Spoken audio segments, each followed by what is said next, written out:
আমন্ত্রণ দীপ্ত সন্ধ্যার সংবাদে আপনাদের সাথে আছি আমি ইয়াসমিন সুমনা। শুরুতেই সংবাদ শিরোনাম। মালয়েশিয়ার প্রধানমন্ত্রীর সঙ্গে তারেক রহমানের বৈঠক, বাংলাদেশিদের জন্য শ্রমবাজার উন্মুক্তের আহ্বান। পদত্যাগ করলেন যুক্তরাজ্যের প্রধানমন্ত্রী কিয়ার স্টারমার, সরে দাঁড়াবেন দলীয় প্রধানের পদ থেকেও।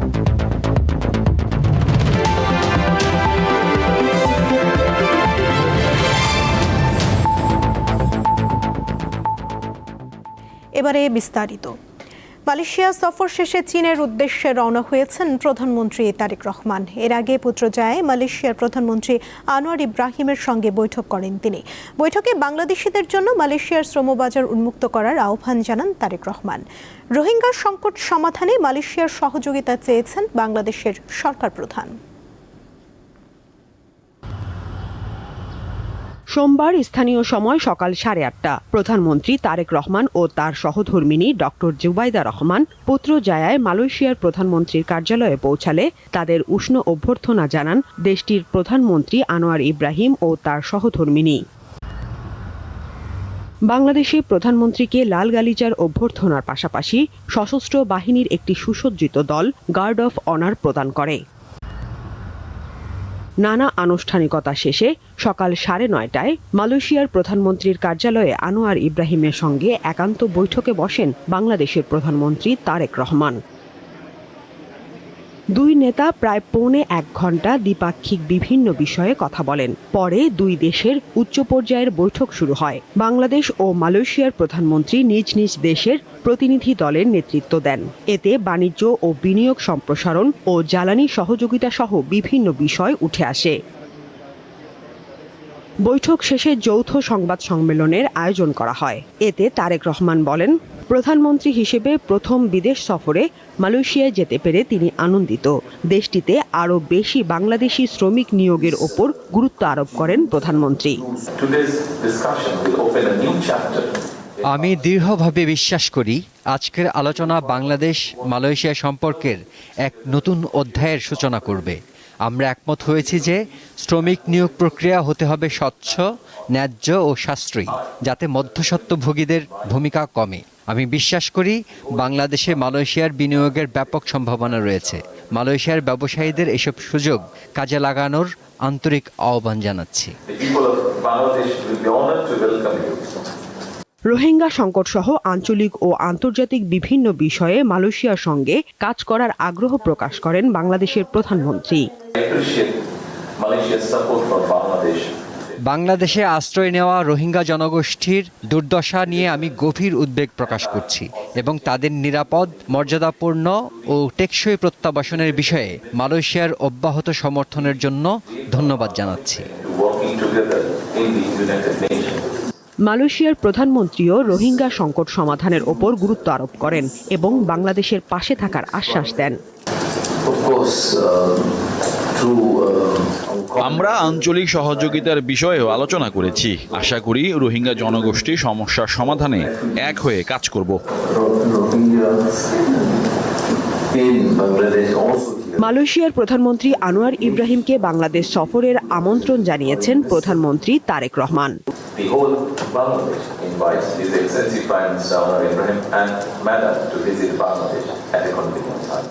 সাদিয়া চৌধুরী, দীপ্ত বার্তা কক্ষ। প্রধানমন্ত্রীর উপদেষ্টা মাহাদি আমিন বলেছেন, মালয়েশিয়া থেকে বিনিয়োগ নিশ্চিত করাই সরকারের মূল উদ্দেশ্য। সোমবার পুত্রজায়ায় যৌথ ব্রিফিংয়ের পর তিনি একথা বলেন। উপদেষ্টা বলেন, বাণিজ্য সম্প্রসারণ সহ 9টি বিষয়ে দুই দেশের সরকার প্রধান একমত হয়েছেন।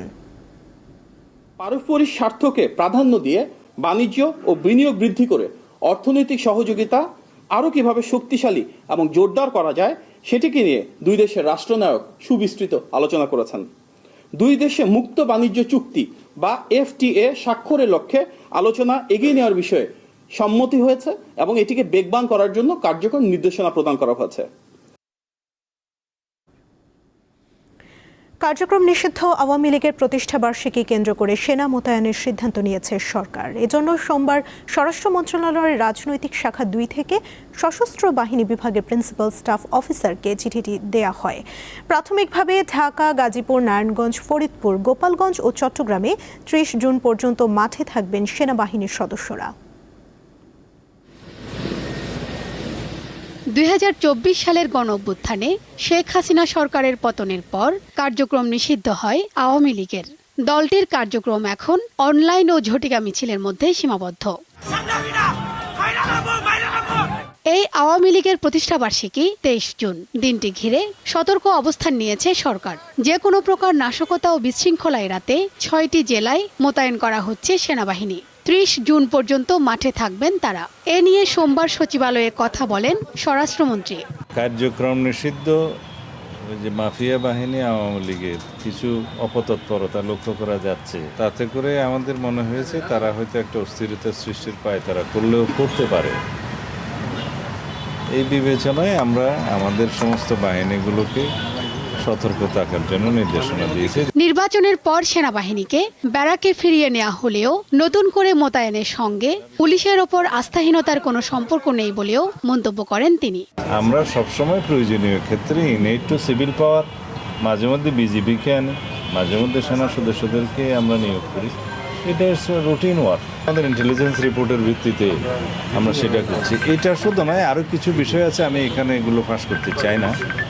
দেশে অস্থিরতা সৃষ্টির জন্য কিছু কিছু মহল, কোনো মহল অপতৎপরতায় লিপ্ত আছে। এর আগে স্বরাষ্ট্রমন্ত্রীর সঙ্গে সাক্ষাৎ করেন সনাতন ধর্মাবলম্বী নেতারা। শিউলি শবনম, দীপ্ত সংবাদ, ঢাকা। জুলাই গণ অভ্যুত্থানের সময় কুষ্টিয়ায় 6 জনকে হত্যার ঘটনায় সাবেক মন্ত্রী হাসানুল হক ইনুর বিরুদ্ধে মানবতা বিরোধী অপরাধের মামলার রায় 30 জুন। আজ বিচারপতি নজরুল ইসলাম চৌধুরীর নেতৃত্বাধীন আন্তর্জাতিক অপরাধ ট্রাইব্যুনাল 2 এই তারিখ ঘোষণা করে। মামলায় জাসদ সভাপতি ইনু একমাত্র আসামি। আন্তর্জাতিক অপরাধ ট্রাইব্যুনালের তদন্ত সংস্থা প্রসিকিউশনের কাছে প্রতিবেদন জমা দেওয়ার পর হাসানুল হক ইনুর বিরুদ্ধে 8টি সুনির্দিষ্ট অভিযোগ আনা হয়। বর্তমানে বিভিন্ন মামলায় কারাগারে রয়েছেন সাবেক এই মন্ত্রী।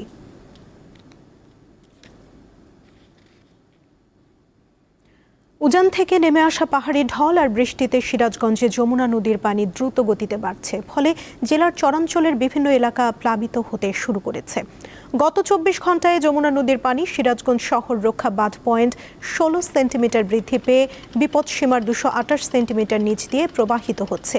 একই সময় কাজীপুর পয়েন্টে যমুনা নদীর পানি 19 সেন্টিমিটার বৃদ্ধি পেয়ে বিপদসীমার 281 সেন্টিমিটার নিচ দিয়ে প্রবাহিত হচ্ছে। এদিকে পানির তীব্র স্রোতে সদর উপজেলার রতনকান্দি ইউনিয়নের বাহুকা গ্রামে নদীর ডান তীররক্ষা বাঁধের 30 মিটার এলাকা নদীগর্ভে বিলীন হয়ে গেছে। ঝুঁকিতে রয়েছে বাঁধের অবশিষ্ট অংশ।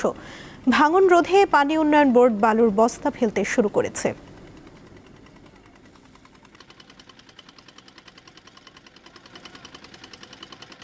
তীব্র রাজনৈতিক চাপ ও জনপ্রিয়তার হ্রাসের মুখে অবশেষে পদত্যাগ করলেন যুক্তরাজ্যের প্রধানমন্ত্রী কিয়ার স্টারমার। পাশাপাশি ক্ষমতাসীন লেবার পার্টির দলীয় প্রধানের পদ থেকে সরে দাঁড়াবেন তিনি। বিবিসি জানায়, স্থানীয় সময় সোমবার সকালে 10 নম্বর ডাউনিং স্ট্রিটের বাইরে জনসমক্ষে দেয়া ভাষণে পদত্যাগের ঘোষণা দেন স্টারমার।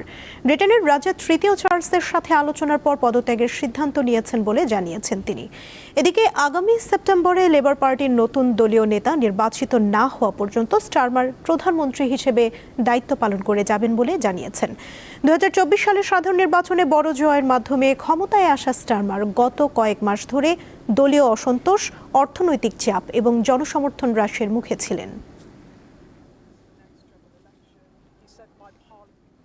বিশ্বকাপে ইরানের লড়াই যেন শুধু প্রতিপক্ষের সঙ্গে নয়, বরং নানা বিধিনিষেধ আর অনিশ্চয়তার বিপক্ষেও। রাজনৈতিক উত্তেজনা ও নিরাপত্তাজনিত কারণে কঠোর ভ্রমণ নীতির মাঝে খেলতে হচ্ছে দলটিকে। তাতে বিরক্ত দেশটির সমর্থকরা। এদিকে ইরান ফুটবল দলের ওপর আরোপিত কঠোর ভ্রমণ বিধিনিষেধ শিথিল করার কোনো পরিকল্পনা আপাতত নেই বলে জানিয়েছে অন্যতম আয়োজক দেশ যুক্তরাষ্ট্র। বিশ্বকাপে ইরান দলকে আন্ডারডগ বলা যাবে না। ফিফা র্যাঙ্কিংয়ে তাদের অবস্থান 22 নম্বরে। আর্লিং হালান্ডের নরওয়ে এবং মোহাম্মদ সালাহ মিশরের চেয়েও ওপরে। তবে প্রতিকূলতা বিবেচনা করলে এবারের বিশ্বকাপে সবচেয়ে সুবিধাবঞ্চিত ওয়েস্ট এশিয়ার এই দলটি। টুর্নামেন্ট শুরুর আগে স্বাগতিক দেশগুলোর একটি যুক্তরাষ্ট্রের সঙ্গে চলমান উত্তেজনা ও সংঘাতের প্রভাবে তাদের বিশ্বকাপ অভিযান শঙ্কায় পড়ে। ফলে ইরানের মাঠের ফুটবলের চেয়ে রাজনীতি আলোচনায় এসেছে বেশি। ওদের সাথে ভালো ব্যবহার করা হয়নি, তাদের মেক্সিকো চলে যেতে বলা হয়েছে। এটা সত্যি দুঃখজনক। মানুষ বাঁচে ভালোবাসায়, আমাদের জনগণের মতো খেলোয়াড়দেরও আমরা ভালোবাসি, এটি রাজনীতিরও উপরে।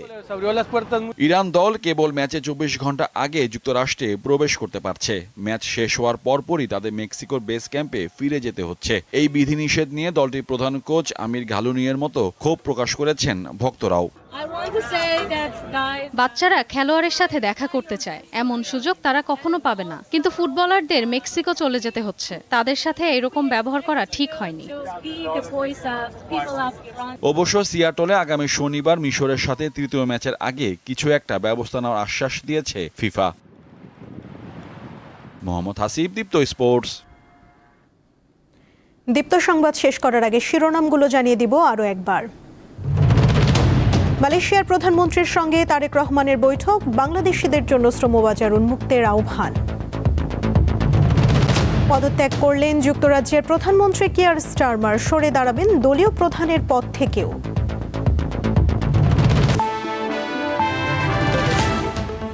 এই ছিল এখনকার মতো। এরপর রাতের সংবাদ দেখার আমন্ত্রণ জানিয়ে শেষ করছি। এতক্ষণ সঙ্গে থাকার জন্য ধন্যবাদ সবাইকে।